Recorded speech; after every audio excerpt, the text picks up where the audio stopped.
안녕하십니까. 오늘은 출산율 문제로 뉴스를 시작합니다. 한국의 출산율은 이미 OECD 국가 중에 최저이고 세계적으로 가장 낮은 수준으로 잘 알려져 있어서 새롭지 않은 문제로 여길 수도 있겠습니다만 오늘 공개된 통계 수치는 심각성을 더합니다. 1.05명, 작년 출산율입니다. 여성이 평생 낳을 걸로 예상되는 평균 출생아 수를 말합니다.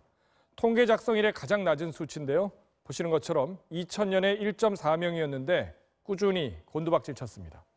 출산율이 2, 즉 2명을 낳을 때 현재 인구가 유지될 텐데 1.05라는 건 한 세대를 거치면 인구가 절반으로 준다는 뜻입니다.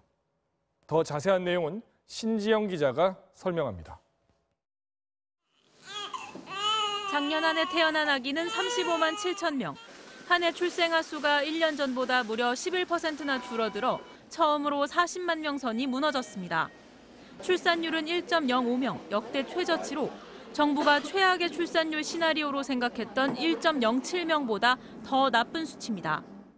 우리나라의 인구 감소가 2028년, 10년 뒤에 시작될 거라는 기존의 예상보다 훨씬 더 심각한 상황이 벌어지고 있는 겁니다.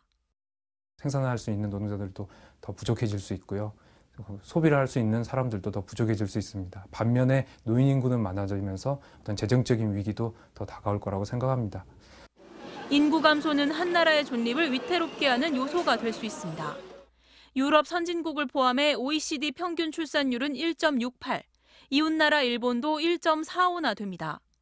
1.3명 이하를 초저출산 국가로 분류하는데 우리나라와 포르투갈, 폴란드뿐이고 한국은 최하위입니다.